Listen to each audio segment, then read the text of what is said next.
Students, आज हम लोग जो डिस्कस करने जा रहे हैं टॉपिक वो है forms of obsession and compulsion, theories and treatment. इस वीडियो के पहले हम लोगों ने टाइप्स ऑफ ओसीडी के बारे में पढ़ा था और उसको डिटेल में हमने बताया था कि किस किस तरह के टाइप्स होते हैं ओसीडी के। आज हम लोग इस वीडियो में पढ़ेंगे, इसको कंक्लूड करेंगे इस टॉपिक को। ये इसमें देखेंगे कि फॉर्म्स क्या क्या फॉर्म्स होता है, इसका प्रारूप क्या क्या होता है, और इस प्रारूप को हम ऑब्सेशन का भी अलग प्रारूप देखेंगे और कंपल्शन का भी अलग प्रारूप देखेंगे। उसके बाद थियरीज हम लोग पढ़ेंगे और फिर उसका कैसे हम लोग ऐसी बीमारी को ट्रीट कर सकते हैं ये पढ़ेंगे। तो सबसे पहले देखते हैं हम लोग फॉर्म्स ऑफ ऑब्सेशन, यानी कि फॉर्म्स ऑफ ऑब्सेशन यानी ऑब्सेशन के मनोग्रस्तता के प्रारूप क्या क्या होते हैं। तो सबसे पहला जो इसमें प्रारूप है वो होता है ऑब्सेसिव डाउट्स। डाउट का मतलब शक होना। जैसे कि जो ऐसा होता है ना कि इसमें परसिस्टेंट थॉट होता है कि मतलब हमेशा ये विचार आता रहता है मन में कि हमने जो काम कंप्लीट किया क्या सचमुच कंप्लीट किया या नहीं, इस तरह या ठीक ठाक ढंग से किया या नहीं, ये डाउट हमेशा उनके मन में होता है। जैसे समझ लीजिए ताला बंद करने वाली बात है, तो ताला अगर रात में जब हम लोग सब लोग सोते हैं तो घर का सब ताला चेक करते हैं कि बंद हुआ या नहीं, बंद करके हम लोग सोने चले आते हैं। परंतु ऐसे रोगी जिन लोगों में ऑब्सेशन कंपल्शन न्यूरोसिस है, तो वे लोग उनके मन में बार बार ये विचार आता है कि उसने ताला ठीक से बंद नहीं किया है, तो इस तरह से वो लोग बार बार जाते हैं और ताला चेक करते हैं। तो दिस इज़ वन एग्जाम्पल। और इससे क्या होता है कि और इसमें देखा गया है कि 95% ऑब्सेसिव कंपल्सिव पेशेंट्स में ये डाउट वाली बात होती है कि उनको डाउट हमेशा होता है कि चाहे तो गंदगी का, हाथ में गंदा लगा हुआ है वो बार बार हाथ धोएंगे, तो इस तरीके से उन लोगों में डाउट की प्रबलता होती है। दूसरा है ऑब्सेसिव थिंकिंग। ऑब्सेसिव थिंकिंग यानी कि एक ही तरह का विचार बार बार मन में आना, और ये लोग मतलब कभी कभी ये भी सोचते हैं, ज़िंदगी भविष्य के बारे में सोचते हैं कि आज हम लोग वर्तमान में हैं, प्रेजेंट में हम लोग जी रहे हैं, लेकिन आगे क्या होगा उनके साथ, ये उनको मतलब इस तरह के जो कंटिन्यूस जो चिंतन होती है उसका संबंध रोगी के जीवन के भविष्य में घटने वाली घटनाओं से होता है।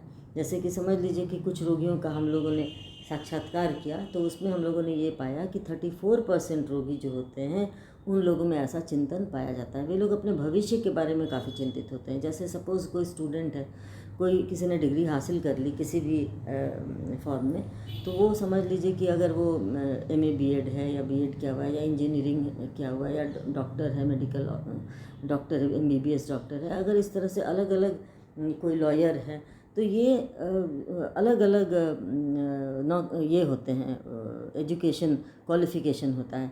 तो वैसे लोग ये सोचेंगे कि आगे जब चलकर हमको नौकरी मिलेगी तो क्या वो नौकरी मेरे मन लायक होगी, क्या वो घर से दूर जाना होगा, क्या वहाँ हम एडजस्ट कर पाएंगे कि नहीं। इन सारी चीज़ों की जो थिंकिंग होती है, वो थिंकिंग बार बार उनको अपने भविष्य के लिए चिंतित करती रहती है। तो ये भी एक बहुत बड़ा एग्जाम्पल है, इसका एक फॉर्म है।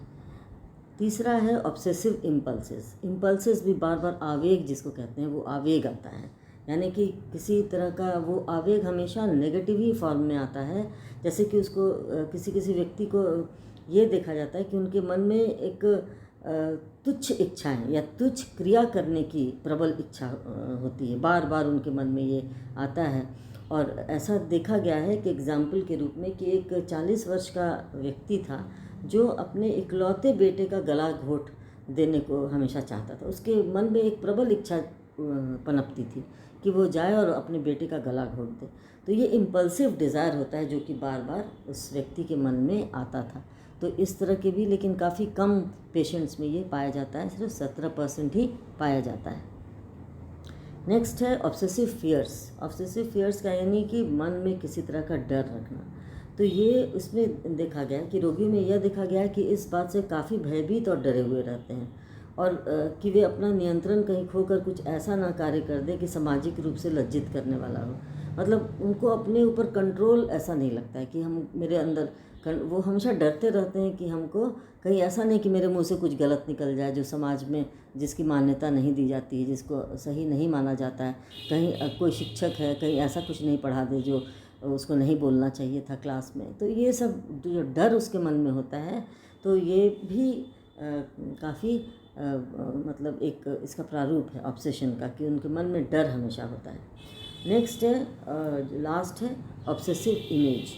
ऑब्सेसिव इमेज में कुछ रोगियों में हाल में ही देखा गया है कि वे कल्पना किए गए दृश्यों से संबंध घटना की प्रतिमाएं मन में आते रहती हैं। जैसे वो लोग इमेज मतलब वो लोग हमेशा इमेजिन करते हैं किसी इमेज को, किसी फिगर को, किसी दृश्य को, और वो हमेशा वो दृश्य उसके सामने आता रहता है।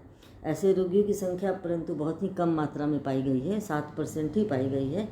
तो जैसे कि उनके मन में हमेशा ये रहता है कि अगर हम कहीं जा रहे हैं, मन में विचित्र विचित्र तरह के इमेजेस उन लोग फॉर्म करते हैं कि हम वहाँ चल रहे हैं, वहाँ गंदगी है, वहाँ हम जाएंगे तो वहाँ पर हो सकता है कि कीड़ा मकोड़ा हो, वहाँ अगर हम जाएं, मतलब इस तरह की अजीब तरह की बातें उनके मन में आती है। तो ये बहुत ही कम ऑब्सेसिव कंपल्सिव पेशेंट्स में पाया जाता है। आइए अब देखते हैं forms of compulsion. Forms of compulsion सिर्फ 2 प्रकार के होते हैं। एक होता है यील्डिंग कंपल्शन, दूसरा होता है कंट्रोलिंग कंपल्शन। तो यील्डिंग कंपल्शन का मतलब होता है अनुव्रति बाध्यता। इसमें रोगी कोई क्रिया करने की प्रबल इच्छा या प्रबल दबाव महसूस करता रहता है। इस तरह की जो बाध्यता होती है या जो यील्डिंग कंपल्शन होता है वो करीब 61% रोगियों में पाया जाता है। तो इस तरह से लोग को लगता है कि बार बार हम वो काम करें और वो उस दबाव को वो महसूस करता है, और जब तक वो काम नहीं कर पाता है तब तक वो उससे संतुष्टि नहीं होता। नेक्स्ट है कंट्रोलिंग कंपल्शन। इस तरह के बाध्यता में रोगी अपना ध्यान किसी बाधित व्यवहार या कंपल्सिव बिहेवियर, जैसे कि हमने कहा कि जिस तरह का आइडियाज़ हमारे मन में आता है उसी के अनुसार हम कंपल्सिव बिहेवियर भी करते हैं, को नियंत्रित करने के ख्याल से ही आवर्ती व्यवहार करते हैं। यानी कि जो लोग कंपल्सिव बिहेवियर उनको पता है कि हमको नहीं करना चाहिए या फिर बेतुका है, इसका कोई अर्थ नहीं निकलता है, मीनिंगलेस है, अनप्रोडक्टिव है, परंतु फिर भी वो उसको नियंत्रित नहीं कर सकता। तो ये सब बातें हैं जो कि फॉर्म्स ऑफ कंपल्शन में पाए जाते हैं, और ये कंपल्शन ऑब्सेशन में और कंपल्शन में।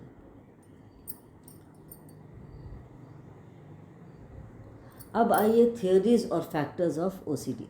थियोरीज और फैक्टर्स यानी कि कौन कौन से ऐसे सिद्धांत हैं जिसके द्वारा हम लोग ओसीडी को और बेहतर समझ सकते हैं। तो इसमें कुल 4 है। बायोलॉजिकल थियोरीज और फैक्टर्स, साइको एनालिटिक थियोरीज और फैक्टर्स, और बिहेवियरल थियोरीज और फैक्टर्स, कॉग्निटिव थियोरीज और फैक्टर्स। तो इसमें सबसे पहले हम लोग बायोलॉजिकल थियोरीज और फैक्टर्स को हम लोग डिस्कस करेंगे। उसमें हम लोग ये करेंगे कि बायोलॉजिकल थियोरीज और फैक्टर्स यानी कि जैविक सिद्धांत क्या है। तो जितने भी अभी तक शोध हुए हैं उसमें जैविक कारकों को बहुत ज़्यादा इम्पॉर्टेंट रोल इसमें प्ले करता हुआ देखा गया है। जैसे एक मनोवैज्ञानिक है मैकक्यून एंड मरे, उन्होंने अपने अध्ययन में पाया कि ये ओसीडी के रोगियों के संबंधियों में चिंता यानी कि एंजाइटी डिसऑर्डर जो होता है वो अधिक होती है। और दूसरे मनोवैज्ञानिक लेनाने और एटल ने यानी उनके सहयोगियों ने अपने अध्ययन में पाया कि करीब 30% संबंधियों में ओसीडी का रोग था। तो इस तरह से ये जो देखा जाता है कि अगर एक परिवार में किसी को अगर इस तरह की बीमारी है तो उनके परिवार में अगर हम हिस्ट्री में जाएंगे तो देखेंगे कि कई लोगों को ऐसी बीमारियां होती हैं। तो इसलिए जो बायोमेडिकल रिसर्चेज होते हैं उसके आधार पर ये बताया गया है कि एक तरह का ये ब्रेन डिजीज़ है, और इसमें 3 तरह के सबूत की चर्चा की गई है। यानी कि ये बायोलॉजिकल है, इसका उन्होंने सबूत दिया है। मनोवैज्ञानिकों ने, शरीर शास्त्रियों ने इस पर बहुत अध्ययन किया और उन्होंने शोध करके ये बतलाया कि इसमें 3 सबूत है, प्रूफ है, जिसके द्वारा हम ये कह सकते हैं कि ओसीडी जो है वो बायोलॉजिकल फैक्टर के कारण होता है। सबसे पहला है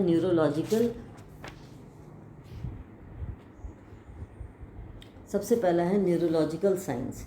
न्यूरोलॉजिकल साइंस यानी तंत्रिकीय चिन्ह, यानी कहीं ना कहीं इसमें नर्व्स या न्यूरॉन्स हमारे इसमें इसका रोल प्ले करते हैं ओसीडी में। तो कुछ ऐसे सबूत मिले हैं जिसमें यह देखा गया है कि ओसीडी जो है वो ब्रेन ट्रॉमा से विकसित होता है। ब्रेन ट्रॉमा का मतलब क्या होता है? जब मस्तिष्क पर किसी प्रकार का आघात पहुंचता है तो उसको ब्रेन ट्रॉमा कहते हैं। ऐसे रोगियों के न्यूरोलॉजिकल एग्जामिनेशन के बाद, जब उनके न्यूरोलॉजिकल एग्जामिनेशन के परीक्षण किए गए तो इस तरह की असामान्यता, जैसे कि जर्क्स होना, जैसे होता है ना, कभी कभी बदन हिल जाता है अचानक से, या विजुअल मोटर परफॉर्मेंस जो होता है वो, इस तरह का सबूत मिलता है। तो हॉलैंडर ने अपने शोध में उन्होंने ये इस बात को पुष्टि की है कि हाँ, इस तरह का अगर मस्तिष्क में किसी तरह का कोई न्यूरोलॉजिकल प्रॉब्लम्स होता है तो इस तरह का जर्क्स होना या किसी तरह का परफॉर्मेंस मूवमेंट, अजीब तरह का मूवमेंट होना बॉडी में, ये पाया जाता है इस तरह का। दूसरा है ब्रेन स्कैन एबनॉर्मेलिटीज़, यानी कि मस्तिष्कीय स्कैन असामान्यता। यदि ब्रेन स्कैन करें तो हम लोग देखेंगे कि इसमें भी एबनॉर्मेलिटी होती है, जिसके कारण ये ओसीडी उत्पन्न होता है। तो ये अध्ययनों से स्कैन जब किया गया तो उस अध्ययनों से ये पता चला कि ओसीडी के रोगियों के मस्तिष्क के कई भाग ऐसे होते हैं जिसमें ओवर एक्टिविटी यानी बहुत ज़्यादा क्रियाशीलता और कॉर्टिकल स्टैटिकल थैलेमिक जैसे कि क्षेत्र की सक्रियता हुई, तो ओसीडी के रोगियों में ये अधिक पाया जाता है। मस्तिष्क के इस क्षेत्र का संबंध सूचनाओं एवं व्यवहार की अनावश्यक पुनरावृत्ति को कम करना है। तो इस तरह से ये मनोवैज्ञानिकों ने देखा कि अगर ब्रेन स्कैन हम लोग करते हैं तो अगर उसमें एबनॉर्मेलिटी पाई जाती है तो वैसे लोगों में ओसीडी के पेशेंट्स में भी ये एबनॉर्मेलिटी पाई जाती है जब उनका ब्रेन स्कैन किया जाता है। तीसरा है एविडेंस फ्रॉम ड्रग थेरेपी, यानी कि जब हम ड्रग थेरेपी ऐसे ओसीडी के पेशेंट्स पर लागू करते हैं, उपयोग करते हैं, तब भी ये एक तरह का प्रूफ बन जाता है। इस क्षेत्र में विशेषज्ञों ने, खासकर चिकित्सकों का ये मत है कि जब कोई रोग विशेष ड्रग से कम होता है तो लगभग समाप्त हो जाता है। तो ये निष्कर्ष ये निकलता है कि इसका जैविक आधार है। जैसे कि समझ लीजिए कि ओसीडी की चिकित्सा में एक विशेष औषधि जैसे क्लोमीप्रामीन इसको कहा जाता है, जो कि दिया जाता है उसमें, तो ये काफ़ी उत्तम सिद्ध हुआ है क्योंकि इससे ओसीडी के लक्षण काफ़ी कम हो जाते हैं। तो इसमें ये एक एंटी डिप्रेसेंट ड्रग है, यानी कि इससे जो स्ट्रेस, जो डिप्रेशन जो होता है वो कम होता है। तो ये स्पष्ट होता है कि ये जैविक कारण है, यानी कहीं ना कहीं बायोलॉजिकल या शारीरिक कारण है जिसके द्वारा ओसीडी उत्पन्न होता है, और इसको हम लोग शारीरिक तौर से भी ट्रीटमेंट इसका कर सकते हैं। अब ये दूसरा नेक्स्ट जो है वो है मनोविश्लेषणात्मक सिद्धांत, साइको एनालिटिक थियोरी। तो साइको एनालिटिक थियोरी इस सिद्धांत के अनुसार जब अवांछनीय या अचेतन जो होता है, अनकॉन्शियस जो थॉट्स होते हैं जो हम दमित कर लिए होते हैं अचेतन में, तो चेतन में आने की कोशिश करता है। हमेशा जो भी कुछ हम अपने अचेतन मन में डाल देते हैं, भेज देते हैं, वो वहाँ दमित हो जाता है, परंतु वो बाहर निकलने का कोई भी मौका मतलब छोड़ता नहीं है। वो हमेशा इसी तलाश में रहता है कि वो चेतन मन में किसी तरह से भी प्रवेश कर सके। तो इससे व्यक्ति एक सुरक्षात्मक उपाय को ढूंढता है और इस सुरक्षात्मक उपाय के रूप में वो ओसीडी के लक्षण को विकसित कर लेता है। जैसे कि चूँकि कुछ ऐसी बातें होती हैं, कुछ ऐसे हमारे डिज़ायर्स होते हैं, ऐसी इच्छाएं होती हैं जिनको हम चेतन अवस्था में नहीं पूरा कर पाते और उसे अचेतन अवस्था में डाल देते हैं। तो इस तरह से हम लोग अचेतन में वो दमित नहीं रहता, वो कई बार बाहर आने की कोशिश करता है और इसी क्रम में वो ओसीडी का व्यवहार प्रदर्शित करने लगता है। इसको हम लोग मूलतः ये कह सकते हैं कि सुरक्षात्मक प्रक्रिया के रूप में सब्स्टिट्यूशन या फिर डिस्प्लेसमेंट का उपयोग करता है। तो ये ऐसा है कि इस तरह का जो साइकोएनालिटिक थ्योरी के द्वारा ये प्रूफ होता है कि जो ओसीडी होता है ये चेतन मन से और अचेतन मन के बीच के संबंधों को और बीच के जो रिलेशनशिप होते हैं, कोऑर्डिनेशन होते हैं, इसके बारे में वो बता पाता है। तीसरा है बिहेवियरल थियरीज़। बिहेवियरल थियरीज़ इस सिद्धांत के अनुसार ओसीडी को एक सीखा गया विकृति या इसको लर्नड बिहेवियर माना गया है, जो विशेष तरह से परिणामों से रीइंफोर्स होता है। यानी कि इट इज़ लर्नड बिहेवियर, ये इनहेरिट हम नहीं करते बल्कि इसको हम सीखते हैं। एक ऐसा परिणाम है जैसे कि डर की कमी होना, रिडक्शन ऑफ फियर। इस व्याख्या का समर्थन एक मनोवैज्ञानिक है मेयर और चेसर तथा हॉक्सन एंड रशमैन, इन्होंने किया है। जैसे कि समझ लीजिए बाधित हाथ साफ करने का व्यवहार जो होता है, कंपल्सिव हैंड वॉशिंग, कोई क्या कहते हैं ऑपरेंट एस्केप रिस्पॉन्स माना जाता है। जैसे कि कई बार ऐसा होता है कि वो डर के मन में कोई चीज़ ऐसा मन में डर, जैसे कि हमने शायद पिछले वीडियो में ये डिस्कस किया था कि एक शेक्सपियर का एक नाटक है मैकबेथ, जिसमें लेडी मैकबेथ जो है वो किसी का मर्डर कर देती है और मारने में असफल भी हो जाती है।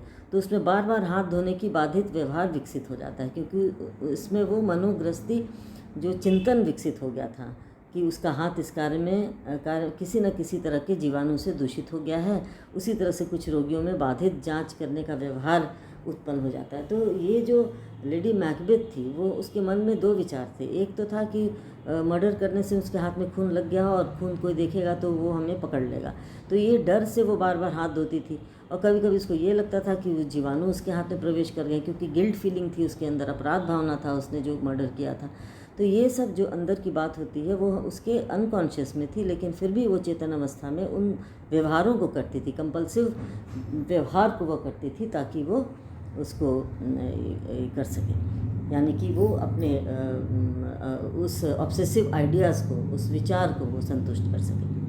नेक्स्ट है कॉग्निटिव थ्योरी। कॉग्निटिव थ्योरी संज्ञानात्मक सिद्धांत इसको कहते हैं, के अनुसार जब व्यक्ति किसी ऐसी परिस्थिति में होता है जिसमें कुछ अवांछनीय या खतरनाक परिणाम उत्पन्न होने की थोड़ी संभावना होती है, और जब व्यक्ति इस तरह के परिणाम का अति आकलन या ओवर एस्टिमेट करता है, तो इसमें ओसीडी के लक्षण उत्पन्न होने की संभावना अधिक बढ़ जाती है।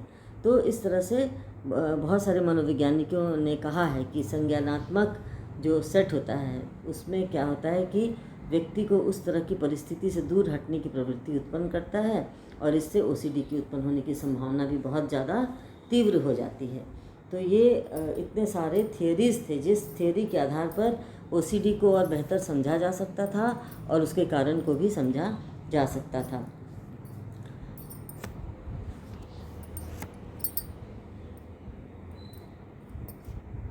अब आइए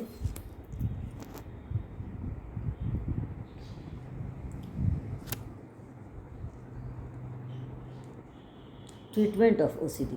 ट्रीटमेंट ऑफ ओसीडी में हम लोग सबसे पहले देखेंगे कि कितने प्रकार के ये ट्रीटमेंट होते हैं, क्योंकि ये साइकोएनालिटिक कारण से भी होता है, मनोवैज्ञानिक कारण से होता है, व्यवहारिक कारणों से होता है और ड्रग्स के कारण भी होता है। तो ये तीनों के कारण से जब होता है तो हम इसके थेरेपी में भी इन तीनों का प्रयोग करते हैं, ताकि ये तीनों अलग अलग तरीके से प्रभावित करते हैं किसी भी ओसीडी के पेशेंट्स को। तो सबसे पहले हम लोग यहाँ देखेंगे मनोविश्लेषणात्मक चिकित्सा, यानी साइकोएनालिटिक थेरेपी।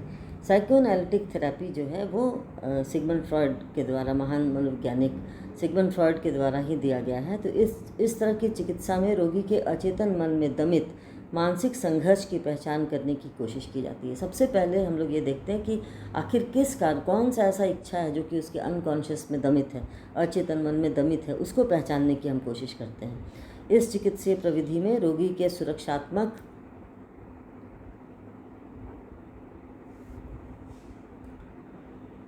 प्रतिक्रियाओं, डिफेंसिव रिएक्शंस का विस्तृत विश्लेषण किया जाता है और इसके मानसिक संघर्ष की उत्पत्ति के कारण में उसकी सूझ विकसित की जाती है। इसमें पहले उसको समझा जाता है, फिर उनको विश्लेषण उसका किया जाता है और रोगी के मन में जो भी सूझ उत्पन्न करने की कोशिश की जाती है और ये समझाया जाता है कि जो भी उनका जो इच्छाएं हैं जो दमित कर चुके हैं उसको वो कैसे, उससे वो लोग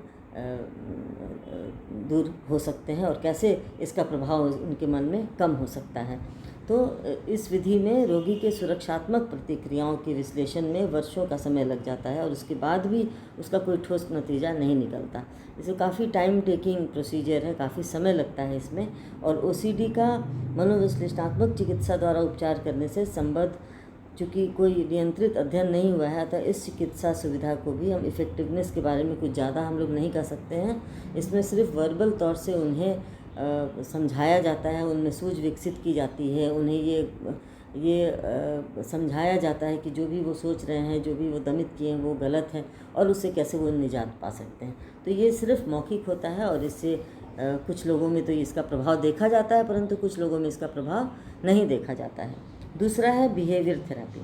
उस बिहेवियर थेरेपी यानी कि व्यवहार चिकित्सा। व्यवहार चिकित्सा ओसीडी के उपचार में व्यवहार चिकित्सा की भूमिका काफ़ी सराहनीय रही है, क्योंकि इसमें क्या होता है कि हम लोग इसमें बहुत सारे ऐसे मेथड्स का प्रयोग करते हैं, जैसे मॉडलिंग हुआ, फ्लडिंग हुआ, रिस्पांस प्रिवेंशन हुआ, संयोजित करके उसका उपचार में हम लोग लाते हैं। तो ओसीडी के उपचार में व्यवहार चिकित्सा की इन तीनों प्रविधियों को संयोजित करके उपयोग करने से काफ़ी नियंत्रित हो जाता है और ये ओसीडी का जो प्रभाव भी काफ़ी नियंत्रित हो जाता है और व्यक्ति जो है वो इससे दूर हो जाता है। तो इसमें इसके ओसीडी के उपचार में व्यवहार चिकित्सा का काफ़ी बड़ा रोल होता है। थर्ड है ड्रग थेरेपी। ड्रग थेरेपी यानी कि औषध चिकित्सा, औषधि देकर चिकित्सा करना। जैसे कि हमने बताया था विक्लोमिप्रामीन जो एक ऐसा एंटी डिप्रेशन ड्रग होता है जिसके द्वारा वो ड्रग लेने से मतलब व्यक्ति जो है डिप्रेसिव मूड में है, जो डिप्रेशन में है, जो एंजाइटी में है, जो स्ट्रेस में है, वो काफ़ी उससे उन्हें आराम मिलता है और लक्षण जो है ओसीडी के जो लक्षण है वो भी काफ़ी कम हो जाते हैं। तो इस तरह से दर्जनों अध्ययन में ऐसा पाया गया है कि ये ड्रग के द्वारा कुछ दिनों तक सेवन करने से ऑब्सेशन समाप्त हो जाते हैं और नेचुरली जब ऑब्सेशन समाप्त हो जाता है तो कंपल्शन भी आसानी से कम हो जाते हैं, क्योंकि हम जानते हैं कि कंपल्सिव व्यवहार तभी होता है जबकि ऑब्सेसिव आइडियाज़ हमारे मन में आता है। तो इस तरह से बहुत सारे मनोवैज्ञानिकों ने कहा है कि 50 से 60% रोगियों का इनका ड्रग थेरेपी के द्वारा इलाज संभव हो जाता है। तो इस तरह से हम लोग निष्कर्ष के तौर पर कह सकते हैं कि एक तरह ओसीडी एक तरह का एंजाइटी डिसऑर्डर है जिसके अंतर्गत व्यक्ति के मन में बहुत डर, भय रहता है, चिंता रहती है, आगे अपने भविष्य के लिए चिंता होती है। इस तरह से रिलेटेड बहुत सारे आइडियाज़ उनके मन में आते रहते हैं और उन आइडियाज़ को जब तक वो लोग पूर्ण नहीं करते हैं, कार्यान्वित नहीं करते हैं, उसको कंपल्सिव व्यवहार में वो परिवर्तित हो जाता है और इस तरह से वो जब तक वो व्यवहार बार बार नहीं दोहराता तब तक उसको संतोष नहीं मिलती। और इस तरह से 3 विधि के द्वारा हम लोग उनका ट्रीटमेंट कर सकते हैं। और चूँकि ये एक न्यूरोलॉजिकल प्रॉब्लम है इसलिए इन्हें हॉस्पिटलाइजेशन की कोई आवश्यकता नहीं होती है। इन्हें हॉस्पिटल में नहीं हम लोग एडमिट करते हैं, इन्हें हम लोग सिर्फ आउटडोर पेशेंट के रूप में ट्रीट करते हैं। और इसमें परिवार वालों को भी साथ देना इम्पॉर्टेंट होता है, क्योंकि अगर परिवार वाले या उनके सगे संबंधी उनके साथ अगर सहानुभूतिपूर्ण व्यवहार, एम्पैथेटिक व्यू रखते हैं तो फिर वैसे रोगियों को ठीक होना बिल्कुल संभव है और इस तरह से ऐसे रोगी काफ़ी हद तक ठीक भी हो जाते हैं।